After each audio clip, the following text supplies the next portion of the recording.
Mairead, great to see you again. You as well, Paul. It's been a long time. After all these years.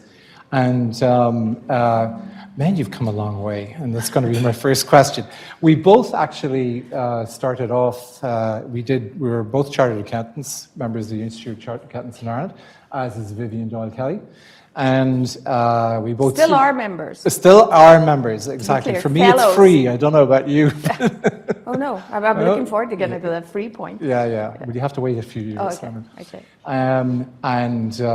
We're both proud chartered accountants, but I started in Belfast too. I studied in Belfast. I was with what is now PwC, and this is going to date me. It was then Coopers and Lybrand, but I believe you started with Ernst & Young, if I'm not mistaken, and But so the first question is, Mairead, a wee girl from Lurgan, County Armagh in Northern Ireland, ends up as the president and CEO of a multi-billion-dollar Canadian government agency. Do you want to talk a little bit about how you got there?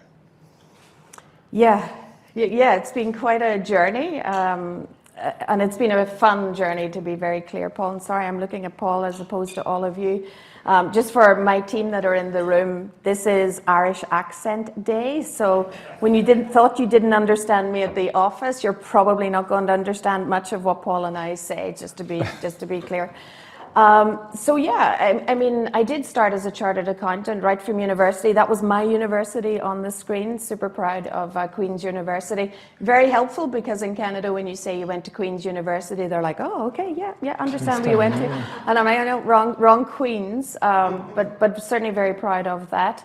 I mean, I joined, you're right, it was Ernst & Winnie, believe it or not, and Arthur Young, so we can go way back on accounting firms. Straight out of university into audit, like a very traditional role. I had studied finance and business. I had started with finance and law, and then I said, whoa, that's not for me. Sorry, Mary Jean to McCarthy, but I was like, no, can't do that. But then I really wanted the designation, and I think that's one of the things that's really important in my background, is that designation and all the training that I received. And that meant I was out with customers all the time. So right from the start of my career, it was always focused on other companies, notwithstanding what I did. And one of my first audit client was Shorts, as it was at the time, or Bombardier Belfast. And it was my very first audit client. It had just been acquired in 1989. I joined Ernst & Young in 1990, first audit client. And it was the biggest company in Northern Ireland at the time, largest employer other than the supermarkets, so very different to be sort of in a manufacturing environment. And it just had a lot going on, so I sort of grew up with Bombardier. So they asked me to join in 1998. I joined. I said, oh yeah, I'm sort of tired traveling. This is where it gets really funny. I said, yeah, I sort of want to be based, because I was doing a lot of work in London. I was sort of certified to do work on the stock exchange. I was doing M&A work, and I was buzzing off everywhere in Europe. And I said, this is getting a bit ridiculous. Let's try and base myself somewhere. So I joined in November 98. And by April 2000, I had moved to Canada for an assignment. And, I think I always knew, I knew obviously it was part of an international organization. But when you join, it's this sense of seeing something bigger and coming to Canada was a chance to be at head office and to do something. And I came to be what was the controller for engineering and product development. So a part of the business I hadn't spent much time in. I had spent more time in manufacturing. So this was aircraft design and build. And it was a team of 3,000 engineers around the world. And I was the accountant. So I got to do the business case. And my first job, maybe I should say, my first job when I joined Bombardier Belfast was to do the Bombardier Belfast bid for what became the C Series, which is now the A220. And the reason I tell that story, there's many parts to that story, is that product has been with me throughout my career. So that's 1998, and I was starting to work on the C-Series aircraft. Then I came to Canada, and I'm the controller, the financial controller for engineering and product development. So I was with the team that built the whole business case for the C-Series from a Bombardier perspective. And, fast forward to launch in 2008, and, my job then was trying to figure out where we were going to build the aircraft, do the business case, lobby for the aircraft around the world, in the US, in Canada, in the EU, because there was lots of considerations for Northern Ireland, and I have lots of stories I could tell you over a glass of wine on that. But to actually figure out how to build an international product, integrate it in Canada, and then sell it to the world was just like an incredible experience, like phenomenal experience. And I guess in 2008, Pierre Baudouin called me to his office, and I was a financial person. Like, to be clear, I was now doing group finance, etc. And he said to me, I thought he wanted to talk to me like about that month's financial performance, and he was the president at Bombardier at the time. And so I went up, and in those days you didn't carry an iPad or just like anything technical like a laptop. You carried binders full of financial statements. So I went with like a binder of like the last month's financial statements, a binder of the forecast, and a binder of the budget, like this here, And I went into his office and he said, "Mairead, you don't need those." And I'm like, okay, this is a bit weird. And I had a boss, but it wasn't Pierre, right? I was reporting to the CFO. And he said, "I want you to join the executive team as the head of strategy and business development." And Pierre and I had a pretty, decent relationship. And I'm like, WTF? Like, I don't know that job. That's not me. I'm a chartered accountant. Like, what? Like, are you out of your mind? And he was like, "No, I'm not out of my mind." He said, like, "You've always bitched that we don't have a strong enough strategy," because I used to write the annual report. He said, "So you're going to get a chance to build it now." And I was like, whoa. Okay. So lesson learned, be careful what you say, because it does come back to bite you. But Paul, it was this great opportunity, and probably one of the most wonderful experiences of my life, to go from being this deep expert in something to something that I actually needed to rely on my team for, needed to be super broad and to be a partner on the executive team. So it was just a great learning experience. And so I have so much respect for Pierre for taking the risk with me at that point in time. Now, strategy and business development, he also then gave me structured finance, which I'll get to the EDC point. But he gave it to me like just before the financial crisis hit. I was like, okay, all right, that would have been a fun job before the financial crisis. But it was really tough. I mean, and that led me to do something which was also very interesting, which is also this sort of, in every challenge there's an opportunity. And I spent about 3 years building up a financial book in China. And I traveled to China every 6 weeks to do that for 3 years.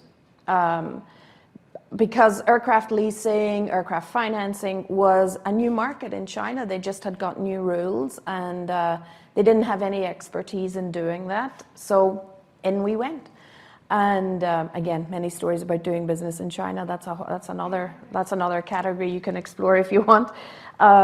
So I guess at that point, EDC sort of came to the fore, because EDC is Canada's export development agency, very renowned for helping large manufacturers with their exports, and aircraft in particular. EDC has one of the biggest aircraft portfolios in the world, because we're very lucky in Canada that we had a lot of aircraft manufacturing. And we're very lucky in Montreal that we had this technical center of expertise linked to Bombardier, because that built a supply chain, it built a university system. Everything becomes attached to that. And I certainly link that cluster effect to why Montreal is so successful today in things like AI and tech. And I'm super happy to see some of the tech entrepreneurs here today. So fast forward to 2014, and EDC had an opening for a head of an SVP of business development. And I started to talk to them, and I said, you know what? I've been doing this for one really large Canadian company around the world. I just love international business.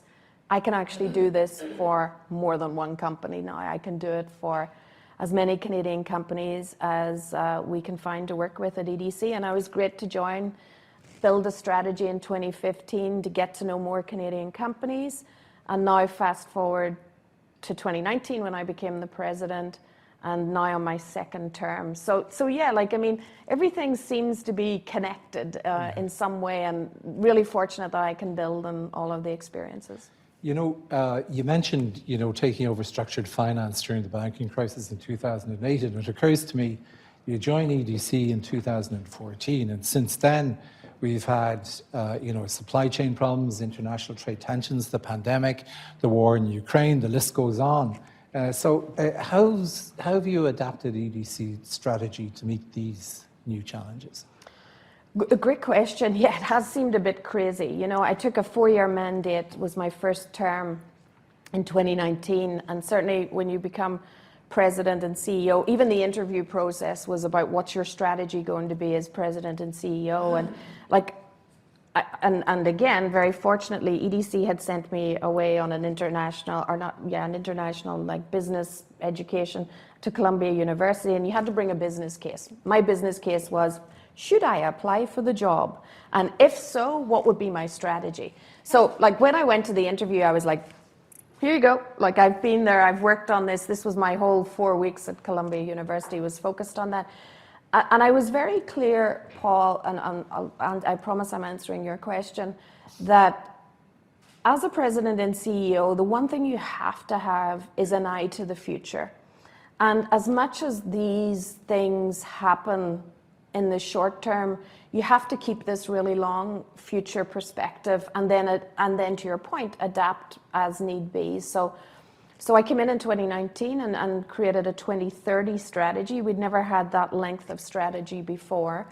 And it's all about addressing Canada's problem, which is, in fact, our trade performance is declining. So as much as we enjoy the benefits of trade today, if we don't do something to reverse that, we will not be as successful in the future. So once you knew what the problem was, it's like, okay, what's my strategy to try and help address that problem? And having that eye to the future, I'm really happy because we said that there was a few things that we wanted in our strategy. So number one was a focus on Canadian medium-sized companies. And that doesn't mean that we're not there to support small companies, inclusive trade companies, emerging sectors, or large companies. It's if Canada really wants to regain its position, we have to build Canadian champions.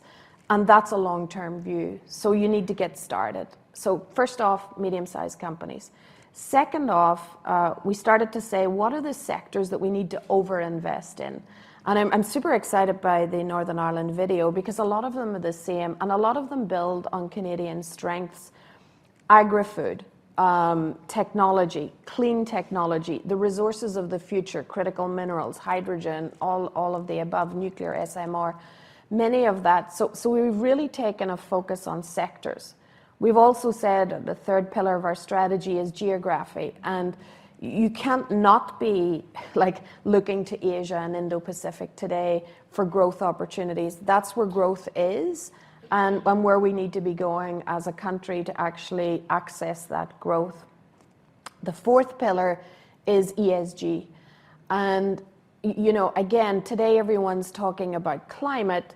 We're talking about climate, human rights, and business integrity because that's what's coming next. So really needing to be focused on that. And then our fifth pillar is actually internal to us and less about Canada and actually internal to EDC. And it's the need to transform digitally and do things very differently because you can't help Canada if you don't help yourself. It's sort of like put the face mask on in the aircraft if there's a problem. Put your own on first before you help others. Like, so at ADC, we really needed to upgrade that. And Jacques with me, he's my Chief Transformation Officer. He's here today, you can wave. To try and help us do that. And recognize that you can change as much digitally as you want, but if you don't help change the culture, you're not going to drive anything. So like there's been a huge effort to ensure that we stop talking about EDC and start talking about our Canadian companies and really orient ourselves to meet their needs versus what EDC thinks we need. Now, I'm a good girl from Northern Ireland. I'll come back on your question. When you set a 2030 strategy like that and something like the pandemic hits, of course we had to pivot, and the Government of Canada asked us to put out some of the emergency programs. So EDC did the Canada Emergency Business Account, the small business loan. Just to give you a sense, today EDC has about 26,700 customers. That was our last year number. That grew from 7,500 in 2015. We actually, with that emergency business account, helped 900,000 Canadian companies. So of course that's a huge pivot. But what we learned during that was, as we started to see trade happen again, food security, like the war in Ukraine, food security becomes a bigger issue.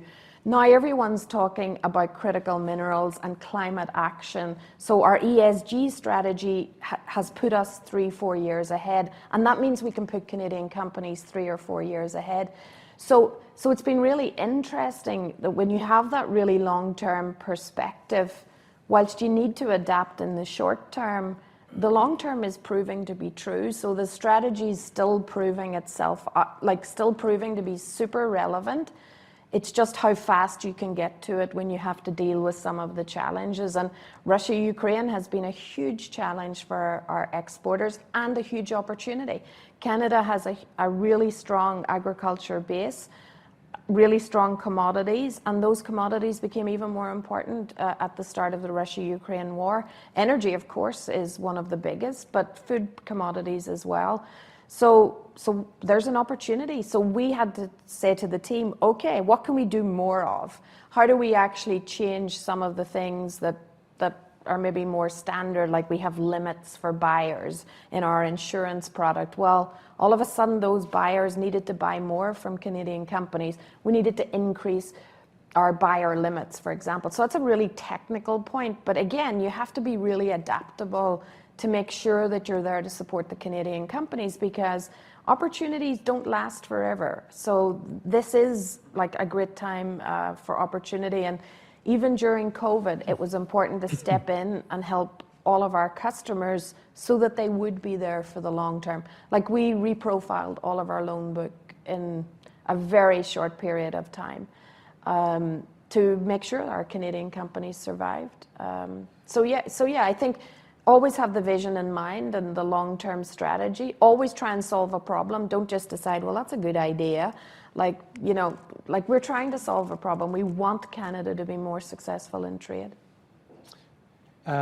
Northern Ireland is in the news currently, of course, with the 25th anniversary of the Good Friday Agreement, and the Windsor Framework, which was announced and that kind of thing, to continue the open border with the Republic of Ireland and the European Union. How attractive is Northern Ireland as a destination for Canadian foreign direct investment and exports?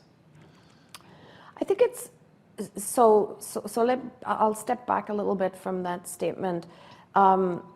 We absolutely see increased interest in Canadian companies in accessing the European market. So let's go there first, particularly given the whole CETA, the ratification of CETA. But you have to even start before that, because one of Canada's problems is in fact that we have such a big neighbour to the south that has so many needs that we tend to want to just fill that, and the bulk of our trade, over 70%, is with the US. So we're not diversified enough. So part of our role is to try and interest Canadian companies in diversification. Not all Canadian companies are interested in diversification, and that's where you have to start. You have to ensure that people understand the benefits of trade, the benefits of diversification, and then where do those opportunities lie. And any research that we've done said that companies export do better in the long term. They're more resilient and they grow faster. But you have to sell people on that story, Paul, and then you have to sell them on or understand it's not traditional anymore to think of trade as goods on ships. And certainly COVID will have even increased that more. It's goods and services. It's technology. The things that we do don't look the same as what we used to think of trade as, and certainly in a post-World War II, which is when EDC was set up, it was goods on ships. It's not that anymore. So you have to help our service companies understand that we can help you get into other markets as well. We need to help our companies that don't even think they can access the financial system. Women entrepreneurs, Black entrepreneurs, LGBTQ2+. Like we have our Indigenous community. We actually have to bring the full Canadian business community to understand the benefit of trade and investment. Then you get to the point, where do you trade and invest in? And I think Europe is probably, you know, notwithstanding, again, there's just such a capacity draw to the US, but Europe is an opportunity. It does have a free trade agreement. There's lots of diaspora. There's lots of connections between Canada and Europe that can be exploited, and its proximity to Canada makes it a very interesting place to trade. Now, you put Northern Ireland and the Republic on the map. It's the closest part to Ireland. There's a huge affinity, certainly in the east coast of Canada, to the island and understanding those connections. It now is the only English-speaking part of the European Union. So, and with the Republic, the access to the EU is very interesting, which again speaks to the importance of the Windsor Framework and some of the work with Northern Ireland. I think both parts of the island have done an incredible job in business development and actually positioning themselves well to be that step into Europe. You know, we also have to recognize the population size of the island. It's not going to be the domestic consumer that's going to attract. It's actually what you can do from there, as well as what resources can you access. And realistically, the biggest resource that Canadian companies are missing today is talent. And we can't get enough of it in Canada, so therefore we talk a lot about immigration. We should also talk about automation, but that's a whole other story. But people need to go abroad and find that talent and get closer to their customers. ESG will force us to do things very differently in the future. It doesn't prevent trade, but we are going to see more regional trading blocks. So when I think of that, I think of the huge opportunity. Our Canadian companies are actually going to have to invest. They're going to have to invest locally to actually serve markets. And for me, Northern Ireland and the Republic, therefore, have a great opportunity to be on the edge of that European market. And why not Africa, which of course is a growing market for the future and more a frontier market. But lots of opportunies there. So maybe I answered your question, maybe not, but I guess that's my privilege. Thank you very much. Actually, you touched on something that's, I think, of great interest, and that's the area of diversity and the place of women in senior ranks in the workforce. And I believe that's something that you're very personally interested in. How do you encourage EDC clients to embrace philosophies or policies of diversity? Yeah, so it is. It's one of the three pillars. When I became president, I said, okay, there's three pillars that I will be focused on. One is promoting trade, one is ESG, and the third is inclusion, diversity, and equity. So there's lots that we're doing. There's lots inside of EDC, but we have set up what we call an inclusive trade program. You know, again, EDC it will be 80 years old next year, and is very well known to very large companies in Canada and has that reputation. And we've spent a lot to try and ensure that we're reaching out to the communities. So for us, Paul, it's actually about making it a focus of the organization. So we've put very clear programs in place. We've actually put targets for the teams to do the outreach and then to go out to those communities and find out what they need. Like, it's not just enough to say, hey, I'm really interested in inclusion, diversity, and equity, and I'm government, I'm here to help. Whoa, wrong words, right? It's like, no, like, what do women entrepreneurs need? What are they missing? And what's EDC doing wrong? Or what do we need to shift and change as a result of that. And I think one of the biggest changes we made internally was to put fully dedicated people in to understand the needs of those communities with, guess what, people from those communities. So, you know, it's a woman that heads our Women Entrepreneur program, because that actually makes our women entrepreneurs more comfortable in accessing the services. We've had to do things like they seem small, but again, there's signals. Our web pages all had to shift. So our Indigenous web page, landing page, is one designed by the Indigenous community that actually resonates. It's not about us telling Indigenous communities this is what you need. It's about EDC asking, how can we, what is it that would help you grow your business, and how can we be part of that? And what are our products doing for you or not? So, you know, it always goes back to, for me as CEO, what gets measured gets done.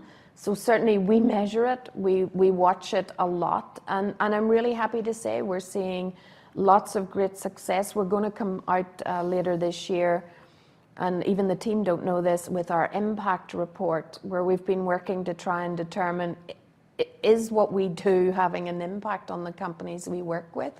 And I'm happy to say it is. And in the space of inclusive trade, it's having a bigger impact, an outsized impact compared to other companies. And that's because those communities have less access today than other communities. And, you know, I like to give the example because I think it's just so big and significant. You know, everyone in Canada is talking about critical minerals today, and electric vehicles and automation and batteries, and it's so exciting, and hydrogen. Those resources exist on Indigenous lands. So we cannot access that without partnering with the Indigenous community. And that's a totally different business model that people are used to. And it involves economic reconciliation. So is it easy? No. But there's an absolute opportunity here to forward parts of the community in Canada that haven't been able to access the benefits of trade and business before in the way that many other companies have. So it's an incredibly important part of the agenda, and speaks, in my mind, of course, to equity more than anything. And to get to the equity position, you need to do more. And then when there is equity, every company will stand on its own, but you have to get to that equitable position. In Europe, at the moment you were talking about, you know, the opportunities that are being made available through CETA and so on, where do you see the emerging areas of opportunity for doing business in Europe and in Ireland? Yeah, so I think there's, look, I think the most existential crisis we're facing is climate. And that's where I usually start when I think of opportunities. Again, you know, opportunities are when you solve problems for people. And today, climate action is the biggest problem. And Europe is ahead in trying to address that. So what does that mean? It does look like clean technology, any forms of technology, because of the efficiency and the reduction in use of resources. So I'm certainly very excited by advanced manufacturing. So the use of connectivity, IT, quantum, AI, machine learning, because all of that will reduce the use of resources. It will require talent. And I just see a huge opportunity in that space. I think agri-food, food security has become like the thing everyone is talking about. And you sort of think, wow, Europe, surely they have their own food. Let's remember, like, they're dealing with a crisis of immigration that's also linked to food security, and therefore Europe has challenges. And the Russia-Ukraine war has shown that Russia and Ukraine were just such a large supplier of commodities to Europe at large. So I certainly look at ag, I look at clean technology, I look at technology in general. I think the one that's being talked about is more in transportation and infrastructure. And then energy, and that's a big question that Canada is still debating around LNG, around other forms of energy. But Canada has a really significant nuclear supply chain, for example, that whilst we recognize maybe some of the big names associated with the older technology of the big CANDU reactor, Canada has a huge nuclear supply chain and will probably be one of the first countries to prove out small modular reactors. So again, Europe needs energy, and they need different sources of energy, and they need green energy. So anything that we do with an ESG lens, I think, has huge opportunities. Then you go to, again, problem of food security. The COVID crisis showed us the issue of health, and the fact that we were not even focused on what could create a pandemic. Now people are, and you mentioned it at the very start, Paul, in your question, I didn't address it, but supply chains and resilience. So, you know, and particularly then what COVID demonstrated us on with that, I think that becomes another opportunity as well. And people will be looking to health and pharma and the whole life sciences for additional opportunities. And you can't do any of that without, again, infrastructure. So whether that's very traditional construction, like roads, ports, buildings, the refurb of buildings just to deal with climate action is huge. But telecommunication, which Ireland has a large part of, super important, because we're not going to do any of that without moving the whole telecommunication infrastructure, because it's technology is going to depend on it. Farming's going to depend on it. So yeah, lots of, I just see opportunities. Good. The south of Ireland has been spectacularly successful in attracting and expanding direct investment. And, you know, with the maintenance of the open border between the north and the south, that kind of opportunity is available to Northern Ireland as well. And EDC has been working on multiple projects, I think particularly in the south. Can you give us some examples of some success stories of Canadian exporters in the island of Ireland? Yeah, so maybe let me give you some stats, which I think are interesting, and even I didn't know those until I was sort of preparing for this. So there is a $5 billion annual bilateral trade between Canada and Ireland. That was 2022 numbers. Only $1 billion of that is Canada to Ireland. There's actually $4 billion from Ireland to Canada. So in that bilateral, and that's in goods. Services, Canada has another $2.6 billion in exports to Ireland. So it gives you a good sense, Paul, that actually the relationship is the other way around, mostly consumer goods coming from Ireland to Canada. And today our Canadian companies are about 75 companies invested in Ireland. I can certainly think of Acadian Seafoods, one that I visit all the time when I'm out in Eastern Canada, who actually have, they do a lot with seaweed. Doesn't sound very exciting, but it is actually really exciting. And they have facilities in Ireland. And that's where they've invested in Ireland to build facilities and capabilities, recognizing the natural ecosystem that is in Ireland. That's a Canadian company that we would help support, them as they acquire a business in Ireland. If they wanted to put inventory, they don't. It's just actually the facility in Ireland, which is supplying the world, right? So there's an opportunity to help Canadian investors as they move into Ireland. And this is when I talk, where's Michael? I've lost him. We moved there. Like when I talk to the team and even Michael and his predecessors, I was saying, look, this is super helpful because we're willing to help the Canadian company get into Ireland, and you're willing to then help them export from Ireland. Like, what a great bilateral relationship that we can have when we work together. Because it's not about one or the other, it's about how you get the win-win for both communities. So that's a great example. I know, I don't know if it was just recently announced, but New Flyer Industries, electric buses going in as part of Ireland Project 40, and, you know, changing the infrastructure there to be more climate friendly. These are just examples. So whether it's sales into the island or whether it's investment into the island, I think that there's no end to the opportunities. And then using Northern Ireland talent to actually go further out to the world. Like, again, we should not think of this as just about securing the access to Ireland. It's about that as a venue to then do something even more interesting. To me is where the Irish economy and the Northern Irish economy will really get the win.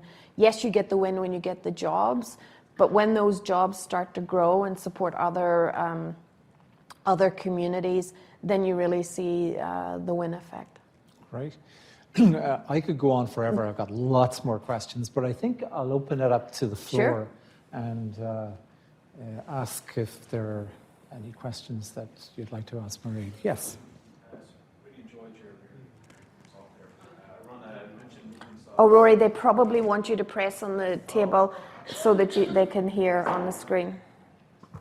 Look at that, I'm so technically friendly. Sorry. Press the button and do this. Can everybody hear me?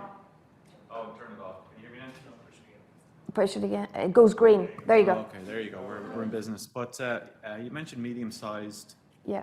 Canadian companies there. So I run a small technology company here in Montreal. We're a Canadian company, and we employ people across the country. But just for the benefit of myself and people in the room, how can EDC help companies like ours, technology companies south of the border in the US, where we do a lot of our business, in terms of resources, in terms of basically anything that you could do to help grow and help employ more people here in Canada?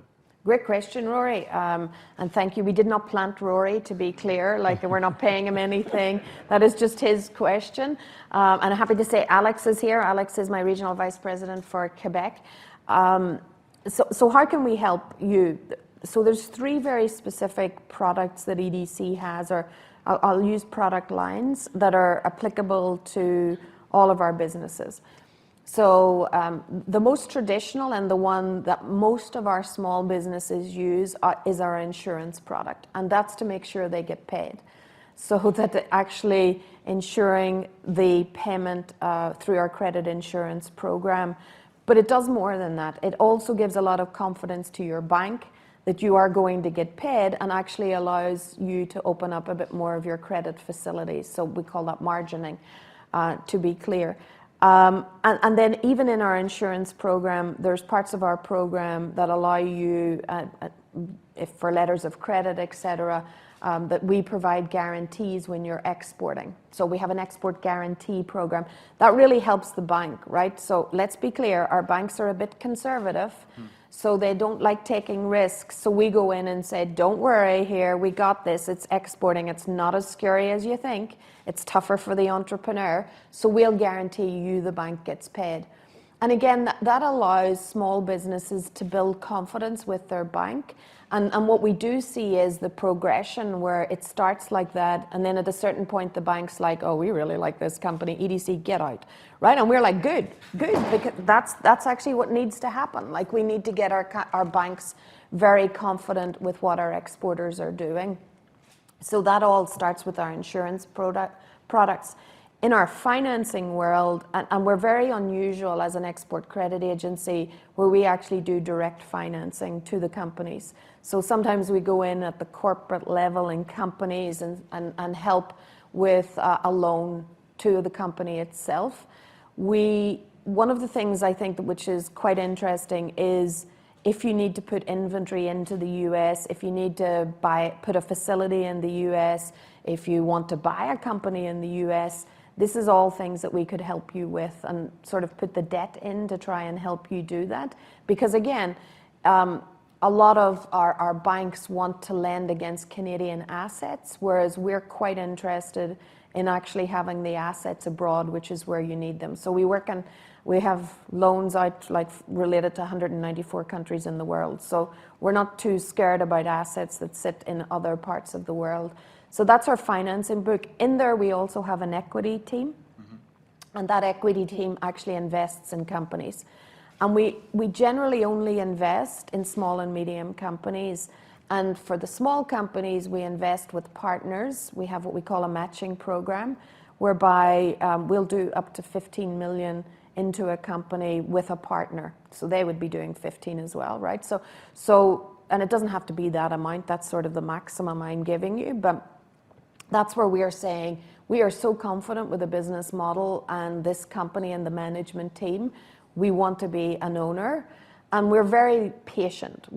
So what Canadian entrepreneurs like about EDC is we're there because of Canada. We're actually there to stop you selling your company to the US. It's like if we can come in and keep you Canadian, that is a huge success story for Canada. That keeps the link to Canada, and we want that. That's what we've seen over the last period of time. The capital markets in the US are so strong that entrepreneurs, when they need to grow, don't have access to the capital other than through the US, and it usually means a dilution of the Canadian component. So then we would step in and do that. And then we have what we call our knowledge product, and it's pretty extensive. So we work really closely with trade commissioners and many others in the ecosystem. We have what we call an export help hub, where you can call and get these more clear export advice. Sometimes when I talk to the team, they're doing the wildest of things, it's like, how can you export sheikh kebab machines to the Middle East? Okay, so off the team goes and try and research that. And then there's just general knowledge. So that we have, how many offices do we have now, Alex? Because you keep opening a few more. Oh, Quebec, how many do you have in Quebec? 4 in Quebec. Oh, we closed Drummondville. Okay. Okay, good to know, good to know. But 4 in Quebec, we have 22 across Canada, and we have 21 internationally. So those people are there to try and help on the ground. So particularly the international offices, what's it like to do business in India? How do you get there? How do we connect you with other players in the market? So working with the trade commissioners, we'll try and help you do that. I would say there's a really informal role of EDC, which is, in general, they're quite a respected business partner. They have connections. I'm sure Alex knows every damn bank in Montreal, right? And often I find my team, the customers are calling them and saying, Alex, could you introduce me to a different bank? I'm pissed with this one, right? Or whatever, right? So it's this sense of being part of the business community and actually help, navigating a bit for you and helping you and saying, well, okay, but did you know there's the CAN export program? Have you thought about that? Is there other things that we can do? So yeah, that's what the team's pretty busy with all days of the week. And if they haven't talked to you, this is Alex. Alex, this is Rory. Start talking. Thank you. Thanks for the question. Chloe. Oh, Chloe, UK Hello. Consul General. Yes, Is that I'm Chloe okay? Adams. I'm the British Consul General here British in Montreal. Consul. First of all, thank you so much for this session. Absolutely fascinating. I wanted to ask you, Mairead, as you know, Canada and the UK are in the middle of negotiating a new free trade agreement. And I wondered if you could say something, firstly, about how these sorts of agreements between trusted allies can really help us to kind of not only increase trade, but progress our kind of shared values as well, including around sustainability, which you talked a bit about. But secondly, how can we make sure that once this agreement's in place, that companies, particularly small and medium companies, are really taking it up and really practically understand what to do, which I think was perhaps one of the criticisms around CETA, that it didn't have the uptake that we'd expected, particularly, I think, on the Canadian side. Yes, so absolutely. So we've done lots of research on this. We call it the exporter journey. Where do exporters traditionally go? And without a doubt, in Canada, they go to the US first, straight away to the US, because they don't actually think of it as an export. They just say, oh, we're selling in the US, right? It's like export doesn't become a title attached to it. But their second preference is to free trade agreement markets. So there is a level of comfort that your government is behind you when you're selling to those markets, and there's rules of trade, because there's not every country in the world the rules of trade are quite clear, right? But we get into non-tariff trade barriers, and we get into lots of different things. So yes, absolutely, that's the benefit of a free trade agreement. And it's a benefit at the marketing level. Oh, we've got a free trade agreement with. And it's a benefit at the trade level. Oh, there's rules of trade. So it's hugely, hugely helpful. But I do think it's important.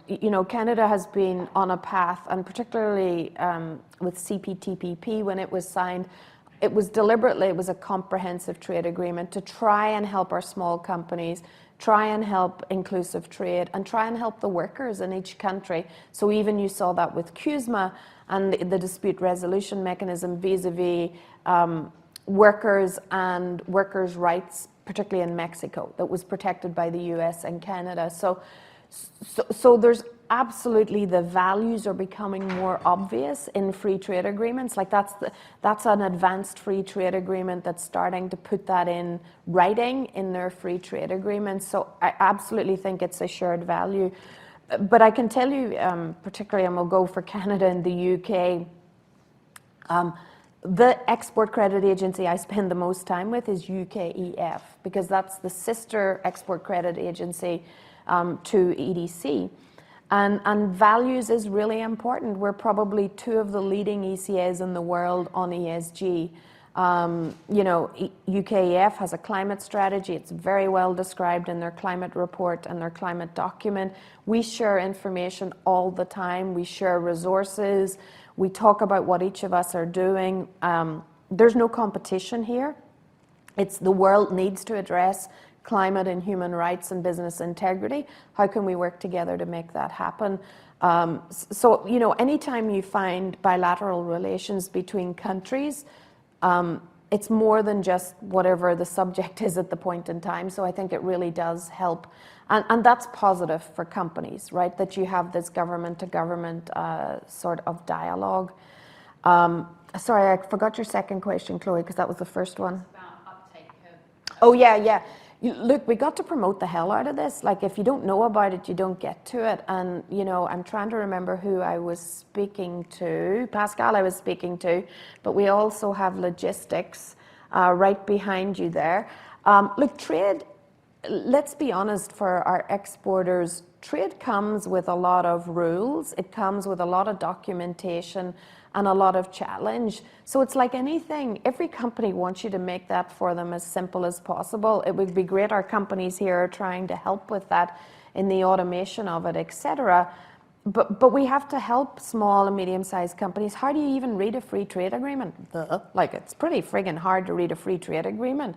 And it needs to be to the point whereby, like, you can go in and just figure out what product codes you want to sell and understand the rules of trade. And what that actually means to you. So a couple of years ago with BDC and the Trade Commissioner's Services, we did put a tool in place to try and help with CETA in particular, that you could, like, you know, more digitally sort of like go in and figure out, how do I export my goods to this market? But yeah, we just got to make this super simple. Simple is the word. Simple, easy to use, and 24/7 for small business. That's what it's all about. Like, don't give us a book to say, well, you can trade in Europe. Oh, very helpful. Not, right? Like you need the Coles Notes version, and you need it really easily today, and you need it digitally, because you don't need it like, you don't, and you need someone who can help direct you to where you get help, right? Hopefully that's important. Mairead. Hi. Yeah. Mairead, thank you so much for your presentation. It's been great. So I'm a banking lawyer, financial services. So everything you talked about, the products for EDC, I've been seeing them, watching them, using them, totally familiar with them. I'm not saying this to brag. I'm just saying that, like, I've seen the impact of what EDC does, and the fact that it's really partnering. It's partnering with the exporter. The way the products work, you're the financial institution, you're backing them as well with these various products. It's fascinating how it works. I find it could be used more, but I guess where I'm going with my question, you mentioned increasing buyer limits. We're talking about geopolitical atmosphere where things like my bankruptcy colleagues, for example, are like, this is the year, bankruptcy is going to go up. We're going to be way more busier. We've been waiting for the shoe to drop. We're seeing interest rates rise, where things are going in terms of. And also, what always fascinates about EDC is that your risk evaluation is different than the average bank, right? Like, it's completely, what you're there for is the exporter and the ultimate customer that is outside of Canada. So in this, I think we talked about this a little bit, that in this changing risk environment now, we would probably need EDC more than ever. We needed them in the pandemic, and you stepped up and supported. So in this environment where things are going to pot. Is there going to be a shift in your, are you still going to be like trying to be as flexible as possible in this from a risk analysis? Oh yeah, absolutely. Thanks, Mary Jane, and thank you for the compliment. Yeah, absolutely. Like we get it. Like we are counter-cyclical. We understand that. So when times get really bad, that's when we really need to step up, because that is traditionally when, like banks have shareholders. We're lucky our shareholders, the government of Canada, and recognizes that it is in these times we need to do more. So my team like freak out. They're like, more? Like, oh, I thought you were already asking us to do a lot here. But it is that. So you're right. I'll give you some examples. Just last year, the team had to work on, and countries that maybe like surprise you. But with the war on Ukraine, lots of commodities were not getting to Pakistan and Bangladesh. Like these are not markets that are easy to supply to. And the team had to go in and revise their risk analysis so that Canadian food and grain exporters and pulse exporters could do more to those markets. So yeah, I mean, I'm very fortunate. We're now up to 2,000 people at EDC, so that's a huge number of people. The reason for that is part of our superpower is our risk teams. It is the teams that actually do that analysis and say, even in these difficult circumstances, we can take more risk and we can help you through that period of time. Because again, when there's opportunities in those periods. So yeah, we will get busier. We have seen, totally to your point, we kept waiting for the shoe to fall during the COVID crisis. And there was a lot of credit extended and changed, particularly in 2020. We have not seen the impact of that in either 2021 or 2022, but certainly at the start of 23, I would say there's been, a bit more activity on the downside.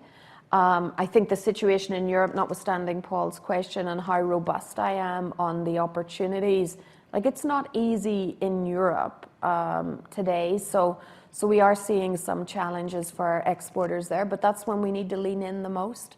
Anybody can lend in an up market, like, my God, like that's like shooting fish in a barrel. Like this is where we need to really be there and to try and help companies understand. And credit is something that we know really well and that we see over time. The one, Mary Jane, for me that is more a risk and more an opportunity is ESG. I think our Canadian companies today are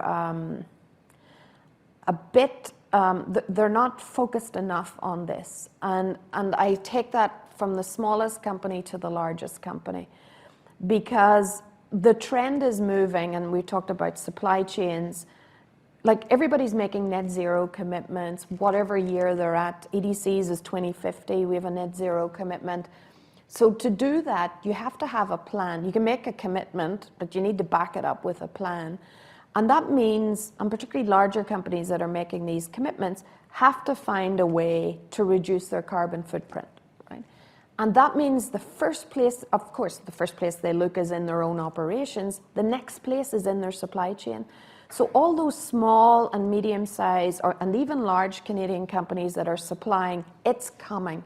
And whether it's there today or not, it's coming. So I know that, for example, Walmart has put out like very stringent ESG requirements on suppliers to Walmart. And, for smaller companies that can get into a local environment, that's a really obvious route. But if all of a sudden they have to show what GHG emissions they have, how they're planning to reduce them over the next number of years, this is huge. So, geopolitics moves around all of the time. Everybody will move. Everybody's watching it, GDP in this country, how things are moving, war here, war there. They will adapt.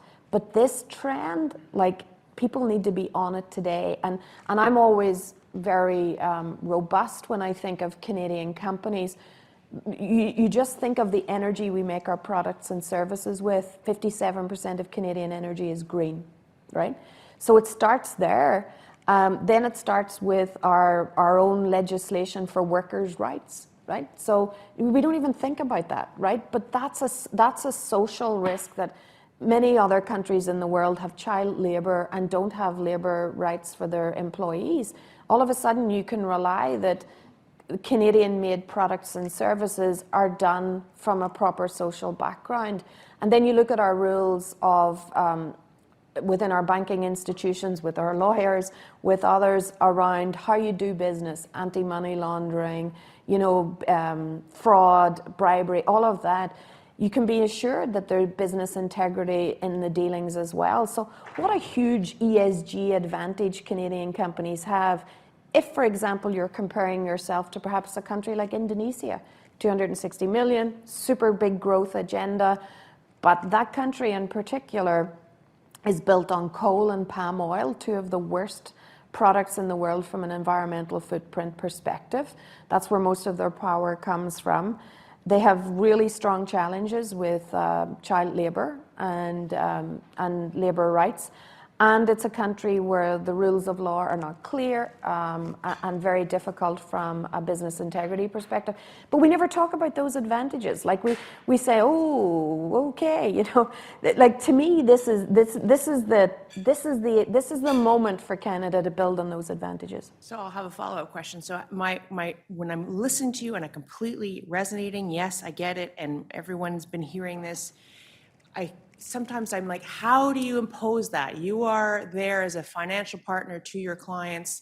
I know about your environmental clause, which is more robust than most in terms of conditions. So are you saying you're going to, like, it'll be a part of the condition of finance that these boxes get checked, or you are going to favor companies that look at these all of issues? the above, Mary Jane, right? So I think you saw that during the pandemic, there was a lot more outreach from our fossil fuel industry, right? So that's Canada's challenge, right? We have a big oil and gas industry.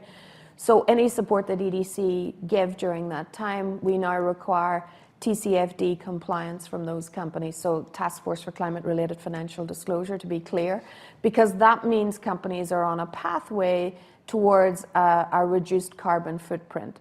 So we're going to start with the very large, and we're going to be more prescriptive around what we need to see. And even if you participate with us today in very large project financings, we've had environmental requirements for biodiversity for years, like for 15 years. Yeah. So it's not new for EDC.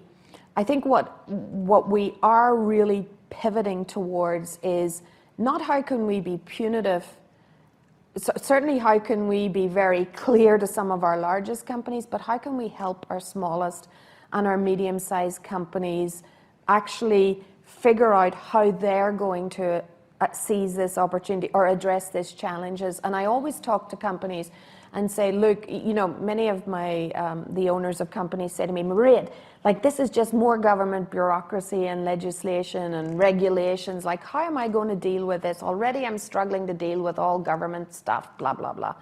And I say, guys, like, you have to think of this as an opportunity. And if you don't do this yourself, the regulation will come. Like we see it with carbon tax today. That's already a regulatory burden placed by the government to ensure that we're addressing carbon action. I said, it's coming, get ready for it. And it's like safety in 1970. Like companies were not addressing safety of workers at that period of time. And regulation came where they had to put safety requirements in from workers. Guess what? There was a huge efficiency gain linked to actually having a safe workplace. So again, I think the advantages outweigh the disadvantages. Don't wait for regulation because first mover advantage works. So yeah, we're going to do the whole suite from probably favorable pricing for good performance, right through to more punitive things that if you're not doing this, in the long run, you may not be an EDC customer or benefit from the support. One more, two. Then Sorry, I'll not answer as long. No, that's fine. We could listen to you all day, Mairead, but I'm sure you've got other things to do. So. My team would not say the same thing. Hi, my name's Tamara. I'm from a local business here in Montreal. And I was interested, you talked about there's going to be some focus around the mediums, or you have some on the medium businesses. What is EDC's definition of a medium business? Oh, I can't remember where are we at 50 and up, 50 million of revenue? Oh, 10 to 300. There you go. Alex told me something different. 10 to 300 million of revenue. Okay, great, thank you. Oh, that was a quick question, Tamara, and I didn't even know the answer. Thank God Alex was in the front row for that one. Vivian. Yeah, Mairead, you'd mentioned 57% of Canada's energy is green. You'd also mentioned mini modular reactors. Where do you see Canada positioned with regard to exporting our nuclear technology and services and knowledge? Yeah, I see Canada very well positioned. As I said, it does go, Canada has, for example, they've just signed an agreement with Ukraine on fuel, nuclear fuel, as an example. So when I look, Vivian, at the whole supply chain, it goes from the large CANDU reactors, which were, 1960s design and are in a number of places around the world. And I actually, believe it or not, there's a CANDU reactor owner club.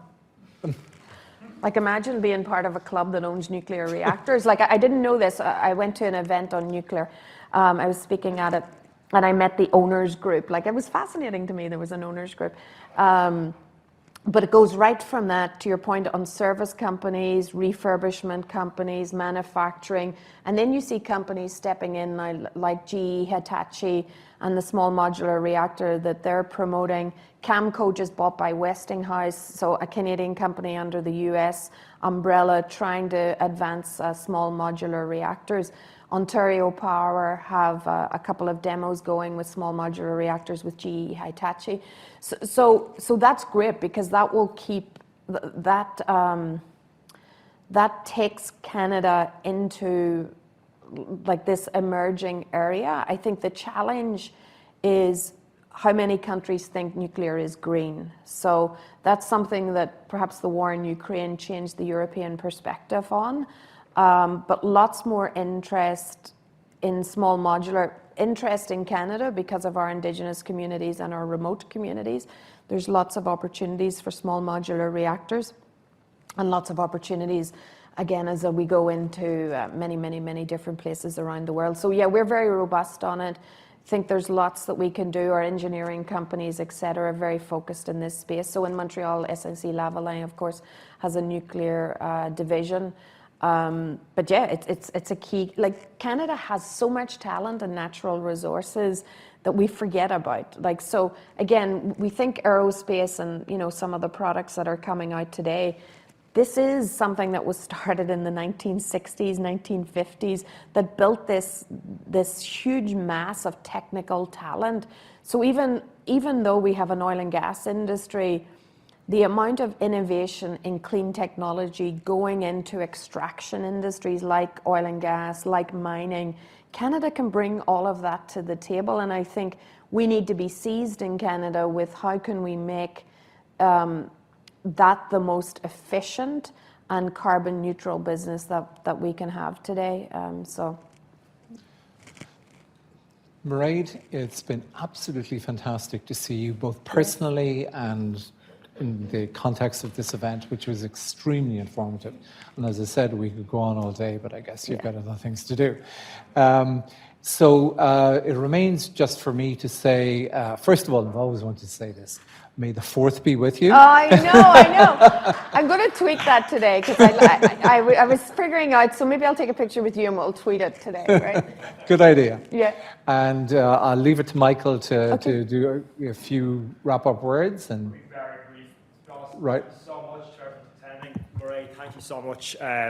Fascinating. As Paul said, listen for hours. To be honest, you're a credit to Ireland, to Northern Ireland. You're a credit to Canada. I think with you at the helm, Canadian companies are in great shape. So many congratulations from us. I look forward to working with all of you in the room. We're going to do a lot of cool stuff between Northern Ireland, the island of Ireland, the UK and Canada in the years to come. So I'm going to leave it at that. Have a great rest of your day. I was going to say bon appetit, but that's not. So au revoir.